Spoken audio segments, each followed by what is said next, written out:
الحمد للہ وحدہ والصلاة والسلام علی من لا نبی بعدہ اما بعد فاعوذ باللہ من الشیطان الرجیم بسم اللہ الرحمن الرحیم وما خلقت الجن والانس الا لیعبدون آمنت باللہ صدق اللہ العلی العظیم۔ السلام علیکم ورحمۃ اللہ وبرکاتہ۔ الحمدللہ اللہ تعالیٰ کے فضل و کرم سے ہم نے ایک ادارے میں 4 روزہ تقابل ادیان ورکشاپ منعقد کی۔ اس ادارے کا نام ہے الکوثر اسلامک سینٹر، اور اس ادارے میں طلباء کو دینی تعلیم سے آراستہ اور پیراستہ کیا جاتا ہے۔ ہم نے اس ادارے میں 4 روزہ تقابل ادیان ورکشاپ میں مختلف مذاہب کا تعارف پیش کیا۔ تو سب سے پہلے ہم نے مختلف مذاہب میں یہ بیان کیا کہ اس وقت دنیا کے اندر کون کون سے افراد ہیں، کون کون سے مذاہب ہیں جو خدا کو نہیں مانتے ہیں۔ تو وہ شخصیات، وہ افراد کہ جو خدا کو نہیں مانتے، ملحدین ہیں، دہریے ہیں، ایتھیسٹ ہیں، تو ہم نے پہلے یہ بتایا کہ وہ کون کون سے افراد ہیں، کون کون سی شخصیات ہیں جو اس وقت خدا کو نہیں مانتے ہیں۔ تو ہم نے ان کے خدا کا تصور بیان کیا، اور وہ خدا کو نہ ماننے کی جو وجوہات اور ان کے دلائل ہیں وہ ہم نے تھوڑا سا خاکہ اس کا پیش کیا۔ پھر اس کے بعد ہم نے یہ بیان کیا کہ اس وقت دنیا کے اندر کون کون سے مذاہب ہیں جو خدا کو مانتے ہیں۔ تو جو لوگ خدا کو نہیں مانتے وہ ایک الگ پہلو ہے، وہ ایک الگ مذہب ہے جو خدا کو نہیں مانتا، دہریت کہلاتا ہے وہ۔ لیکن جو لوگ خدا کو مانتے ہیں تو ان کی جہتیں کیا ہیں، وہ کس طرح خدا کو مانتے ہیں، وہ 1 کو مان رہے ہیں، 2 کو مان رہے ہیں، 3 کو مان رہے ہیں، 4 کو مان رہے ہیں، یا بے شمار خداؤں کو مان رہے ہیں۔ تو ہم نے یہ دیکھا کہ مختلف ماضی کی تہذیبیں، تمدن اور ثقافتیں جو ہیں وہ کس طرح خدا کو مانتی ہیں، ان کا جو عقیدہ وہ ہم نے بیان کیا۔ تو یونان کی اور روم کی اور مصر کی اور ایران کی دیگر تہذیبوں میں جو خدا کا تصور تھا وہ ہم نے بیان کیا۔ پھر اس کے بعد ہم نے اس 4 روزہ تقابل ادیان ورکشاپ میں ہم نے یہ بھی بیان کیا کہ اس وقت دنیا کے مشہور و معروف مذاہب کون کون سے ہیں، اور ان مذہب کے اندر جو ہے وہ تصور خدا کیا ہے، ان کا طرز زندگی کیا ہے، دنیا کے بارے میں، کائنات کے بارے میں، خدا سے متعلق، انسان سے متعلق، اور ان کے جو طرز زندگی ہے وہ کس طرح اس کو بیان کرتے ہیں، یہ ہم نے اس 4 روزہ تقابل ادیان ورکشاپ میں بیان کیا۔ تو جو دنیا کے مشہور و معروف مذہب ہے، جو سب سے پہلے ایک مذہب ہے عیسائیت، تو ہم نے اس عیسائیت مذہب کے بارے میں بتایا کہ اس مذہب کا بانی کون ہے، عیسائیت کا مطلب کیا ہے، ان کی مقدس کتاب کون سی ہے، ان کی مقدس تعلیمات کے نزدیک خدا کا تصور کیا ہے، عیسیٰ علیہ السلام کے بارے میں کیا کہتے ہیں، اور اس مذہب کے اندر کائنات سے متعلق کیا تصور ہے، اس کو بیان کیا۔ پھر ساتھ ساتھ ہم نے یہ بیان کیا کہ اس مذہب کا بنیادی عقیدہ کیا ہے، یہ کس عقیدے کو مانتے ہیں، ان کے رسم و رواج کیا ہیں، یہ ہم نے بیان کیے۔ اور آج کے دور میں عیسائیت کا کیا دور حاضر میں دیگر ممالک میں کیا اس کا اثر و رسوخ ہے، اس کے حوالے سے بیان کیا۔ پھر اس کے بعد ہم نے یہودی مذہب کا انتخاب کیا، پھر یہودی مذہب میں جو تصور خدا ہے یہ بیان کیا ہم نے، اس مذہب کا بانی کون ہے اس کو بیان کیا۔ پھر ہم نے یہ دیکھا کہ تاریخی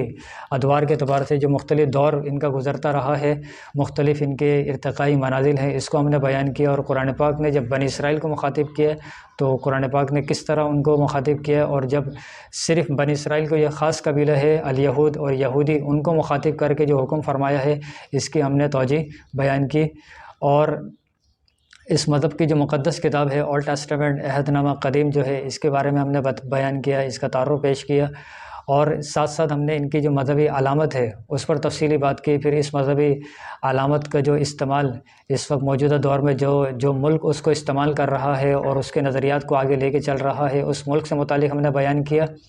اور ہم نے یہ بھی بیان کیا کہ ان کی مذہبی علامت کیا ہے، اور اس کا اصل جو تھیم ہے، اصل جو مقصد ہے، اس پر بھی ہم نے روشنی ڈالی۔ پھر اس کے بعد ایک اور مذہب کا ہم نے انتخاب کیا، وہ ہے ہندوازم، کہ جو ہندو مت یعنی کہ کہلاتا ہے۔ اس مذہب میں جو خدا کا تصور ہے وہ دیوی دیوتاؤں کا تصور ہے۔ تو ہم نے بنیادی طور پہ اس مذہب کا تعارف پیش کر کے، ان کی کتابوں کے بارے میں بیان کر کے، پھر ہم نے یہ بھی دعوت فکر دی، ایک سوچ دی کہ ہم یہ سوچیں، اس پر ریسرچ کریں، تحقیق کریں کہ آخر اس مذہب میں کیا وجہ ہے کہ یہ روز بروز اپنے خداؤں کا اضافہ کرتے چلے جاتے ہیں، ان کے خداؤں کی تعداد بے شمار ہے۔ آخر کون سا فلسفہ و نظریہ ہے جس کی بنیاد پہ ان کے کئی ایک خداؤں کا تصور پایا جاتا ہے۔ تو ہم نے ان کے دیوی دیوتاؤں اور مذہبی کتاب، پھر رسم و رواج جو مشہور معروف ان کے تہوار ہیں اس کو بیان کیا۔ پھر اس کے بعد ہم نے ایک بدھزم جو مذہب ہے، بدھ مت جو ہے، اس مذہب کا جو بانی ہے گوتم بدھ، ان کے بارے میں بیان کیا۔ اور اس مذہب کا جو بنیادی جو عقیدہ ہے کہ جتنا دھیان دیا جائے گا اتنا ہی گیان ملے گا، مطلب یہ ہے کہ اس کو نروانا مل جائے گا۔ نروانا یہ ہے کہ جو سکون اطمینان ہمیں حاصل کرنا ہے تو اسی جنم میں حاصل کرنا ہے، اور ہمیں اگلا جنم نہ ہو تو یہ دوسرے جنم کو نہیں مانتے، بلکہ اسی جنم میں جو ہے وہ سفرنگ اور سختی پریشانی مصیبتیں برداشت کرتے ہیں تاکہ اگلا جنم نہ ہو، جو ہو اسی جنم میں برداشت کر لیں۔ تو اس مذہب کا جو بنیادی عقیدہ ہے وہ نروانا ہے کہ نروانا حاصل کیا جائے، اور جتنا دھیان دیں گے اتنا ہی ہمیں گیان ملے گا۔ تو یہ ان کا بنیادی تصور تھا، اور اس مذہب کے اندر جو ہے وہ گوتم بدھ کی تعلیمات کو، ان کے فلسفے کو، ان کی طرز زندگی کو بہت زیادہ اہمیت دی جاتی ہے۔ اس کے بعد ہم نے جس مذہب کا آغاز کیا وہ ہے جینزم۔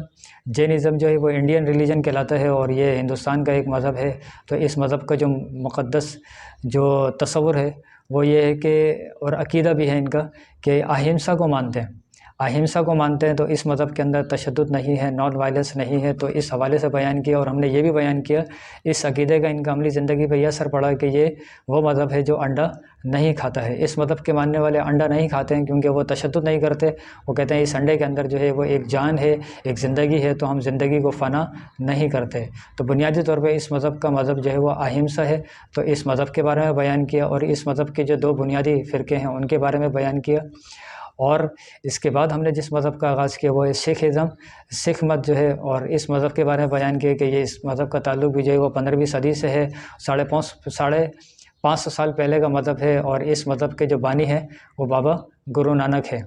اور اس مذہب کے اندر جو ہے وہ جو ان کا خد و خال ہے، ان کا جو آبزروینسز ہے، جو ان کا گیٹ اپ ہے، یہ ہم نے ساتھ میں بیان کیا، اور ان کی جو مذہبی کتاب ہے گرانتھ، اس کے حوالے سے تھوڑا سا ایک تعارف ان کی خدمت میں پیش کیا۔ اس کے بعد ہم نے، اور سکھ مت جو ہے، سکھ مت کے ماننے والے جو ہے وہ گولڈن ٹیمپل میں جا کے عبادت کرتے ہیں، اور یہ ان کے نزدیک مقدس ترین ایک عبادت گاہ ہے جہاں یہ جا کے عبادت کرتے ہیں۔ اس کے بعد ہم نے جس مذہب کا آغاز کیا وہ ہے زوراسٹرنزم۔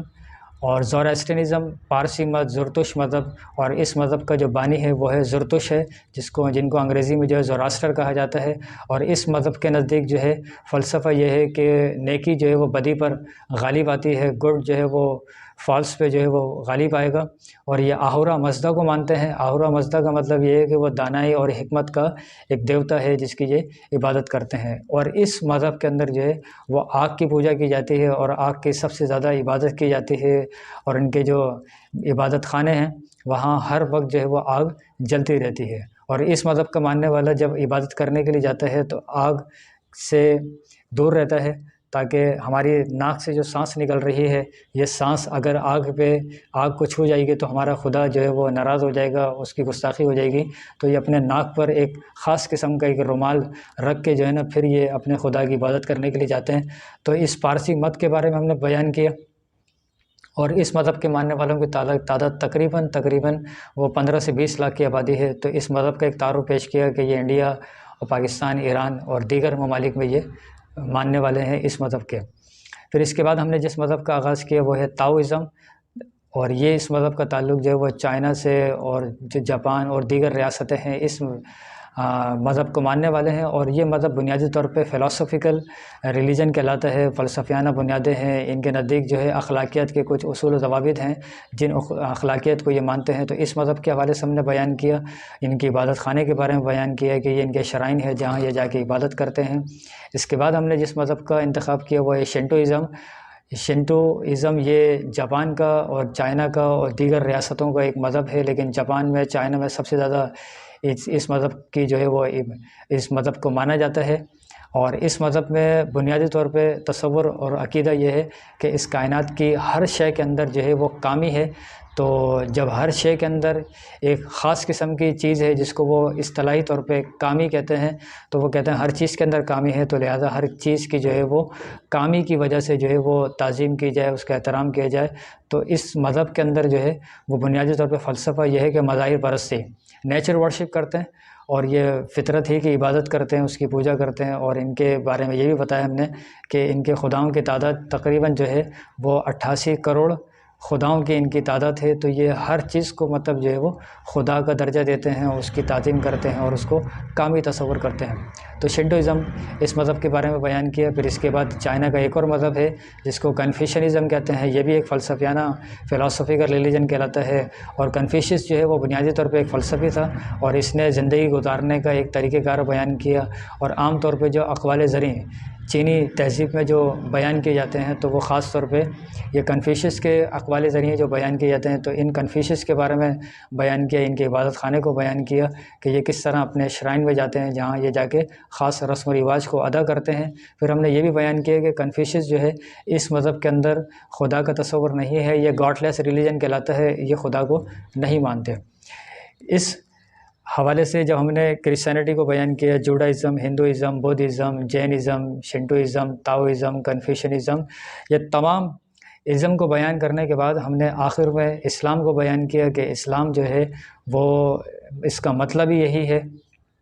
نام سے ہی ظاہر ہے کہ اسلام جو ہے وہ امن و سلامتی کا دین ہے، اور اس کو ماننے والے جو ہے مسلمان کہلاتے ہیں، اور مسلمان کا مطلب یہ ہے کہ جو اللہ اور اس کے رسول کے سامنے اپنی خواہشات کو تابع کر دیتا ہے، اور مسلمان جب دوسرے مسلمان سے ملاقات کرتا ہے تو وہ کہتا ہے السلام علیکم، تم پر سلامتی ہو۔ تو اسلام کا مطلب سلامتی، ایک مسلمان جب دوسرے مسلمان سے ملتا ہے تو وہ کہتا ہے السلام علیکم، تم پر سلامتی ہو۔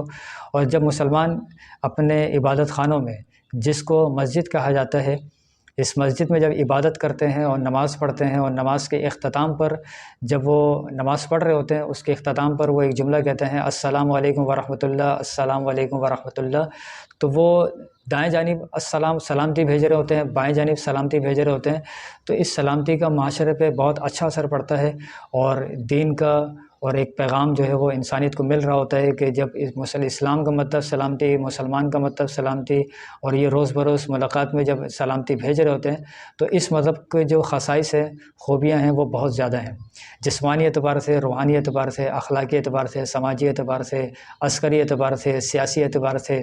معاشرتی اعتبار سے، جمالیاتی حس کے اعتبار سے، ایستھیٹیکل سینس کے اعتبار سے بھی جو ہے اسلام دنیا کی رہنمائی کرتا ہے، اور اسلام کی دیگر خوبیاں ہم نے بیان کی۔ اور ساتھ ساتھ اس 4 روزہ تقابل ادیان ورکشاپ میں ہم نے یہ بھی بیان کیا کہ اسلام جو ہے وہ اس وقت دنیا کا سب سے پھیلنے والا مذہب ہے، اور فیوچر ریلیجن کے طور پہ اس کو گردانا جا رہا ہے۔ اور ہم نے اس پوری ورکشاپ میں 4 روزہ ورکشاپ میں جب شروع کے ہمارے دن تھے، پہلا، دوسرا، تیسرا جو ہماری ورکشاپ تھی، اس میں ہم نے مختلف مذاہب کا تعارف بیان کیا، اور آخری دن جو ہے خاص طور پہ ہم نے اسلام کا دنیا کے دیگر مذاہب کے ساتھ ایک تقابلی جائزہ لیا، ایک تقابلی منظرنامہ پیش کیا، تاکہ ہمیں احساس ہو کہ اسلام کتنی بڑی نعمت ہے، ایمان کتنی بڑی دولت ہے، اور کلمہ طیبہ جو آپ صلی اللہ علیہ وآلہ وسلم جو خاتم النبیین ہے، جنہوں نے 1400 سال پہلے یہ پیغام بھیجا کہ قولوا لا الہ الا اللہ تفلحوا، تو ضرورت اس امر کی ہے کہ ہم اس پیغام کو دوبارہ دنیا کے سامنے پیش کریں۔ اور اس 4 روزہ ورکشاپ کا سب سے بنیادی مقصد یہ تھا کہ اس ورکشاپ کے اندر طلباء، علماء، ائمہ، خطبہ حضرات موجود تھے۔ میری خوش نصیبی کی بات ہے کہ میں نے طلباء کے سامنے، علماء کے سامنے، خطبہ کے سامنے اس 4 روزہ ورکشاپ کا جو خلاصہ ہے، اور جو کوششیں کی ہیں وہ ان کے سامنے بیان کی، تاکہ ہمارے علم میں ہو کہ اس وقت دنیا کے کتنے مذاہب ہیں، ان کو دعوت کس طرح دینی ہے۔ تو میں یہ بتا رہا تھا کہ اس ورکشاپ کا رکھنے کا بنیادی مقصد یہ تھا کہ ہم اس آیت مبارکہ پہ غور کریں کہ یا ایھا الانسان ما غرک بربک الکریم، کہ اے انسان تجھے کس چیز نے اپنے رب سے جدا کر دیا ہے۔ تو آپ صلی اللہ علیہ وآلہ وسلم جو خاتم النبیین ہیں، آپ کی جو ایک امت ہے جو امت اجابت ہے، جو اللہ کو مانتے ہیں، اللہ کے رسول کو مانتے ہیں، آپ صلی اللہ علیہ وآلہ وسلم کو آخری رسول مانتی ہے، کلمے کو مانتے ہیں، قرآن پاک کو مانتے ہیں، اذان ہوتی ہے تو اس کا عملی طور پہ جواب دیتے ہیں، تو یہ امت اجابت ہے، امت اجابت جس نے دین کو قبول کیا ہے۔ اور ایک آپ صلی اللہ علیہ وآلہ وسلم کی وہ امت ہے جو امت دعوت کہلاتی ہے، جو اللہ اور اس کے رسول کو نہیں مانتے، اللہ نے ان کو پیدا کیا، آپ صلی اللہ علیہ وآلہ وسلم کے امتی ہیں، لیکن وہ دیگر عبادت گاہوں میں جا کے جو ہے وہ عبادت کر رہے ہیں، وہ سجدہ کر رہے ہیں۔ تو اصل سجدے کی جگہ جو ہے، وہ اصل جو جگہ ہے وہ مسجد ہے۔ تو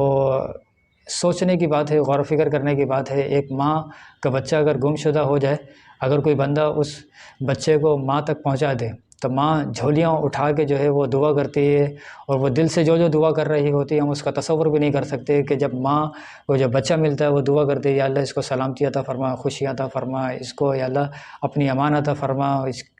جو وہ دعا کر رہی ہوتی ہے وہ ہم اس کا تصور بھی نہیں کر سکتے کہ جب ایک بندہ ایک ماں کو بچہ پہنچاتا ہے تو ماں مطلب کتنی خوش ہوتی ہے۔ تو جو اللہ کے بندے جو اللہ سے دور ہو گئے تو اللہ کے بندوں کو اللہ کی طرف بلایا جائے کہ وہ ذات جو 70 ماؤں سے زیادہ پیار کرتی ہے تو اس دربار تک پہنچایا جائے۔ تو اس ورکشاپ کو بنیادی مقصد تھا کہ اللہ کے بندوں کو اللہ کے دربار میں پہنچایا جائے تاکہ وہ آپ صلی اللہ علیہ وآلہ وسلم کی تعلیمات اور آپ کے ہدایات پر عمل کر کے اللہ تعالیٰ کی معرفت حاصل کریں، جو کہ تخلیق کا مقصد ہے کہ وما خلقت الجن والانس الا لیعبدون۔ تو یہ بنیادی مقصد تھا۔ تو میں اس ویڈیو کے ذریعے سے جس ادارے میں نے ورکشاپ منعقد کی، الکوثر اسلامک سینٹر، اس ادارے کا میں تہہ دل سے شکریہ ادا کرتا ہوں کہ مجھے یہ موقع عنایت فرمائے کہ میں آپ کے ادارے میں 4 روزہ تقابل ادیان ورکشاپ منعقد کروں، اور خاص طور پہ وہاں کے طلباء، علماء، خطباء کا میں بہت زیادہ مشکور و ممنون ہے کہ جنہوں نے مجھے یہ موقع عنایت فرمایا کہ میں ان کے سامنے جو ہے وہ تقابل ادیان ورکشاپ منعقد کر سکوں، ان کے سامنے بیان کر سکوں۔ ان کے سوالات سے مجھے بہت فائدہ ہوا، بہت علمی سوال کیے اور اس سوال کے ہم نے جواب بھی دیے تاکہ ہم اس پر مزید ریسرچ اور تحقیق کرتے رہیں۔ تو میں آخر میں پھر اس ادارے کا شکریہ ادا کرتا ہوں، الکوثر اسلامک سینٹر کا، اور مفتی محمد فاروق المدنی صاحب کا، کہ آپ کا بہت بہت شکریہ کہ اللہ تعالیٰ آپ کو خوشیاں سلامتی عطا فرمائے، آپ کے ادارے کو دن دگنی رات چگنی ترقی عطا فرمائے، اور اللہ تعالیٰ دین اسلام کی خدمت کے لیے قبول و منظور فرمائے۔ آپ کا بہت بہت شکریہ کہ آپ نے مجھے یہ موقع عنایت فرمایا۔ وما توفیقی الا باللہ۔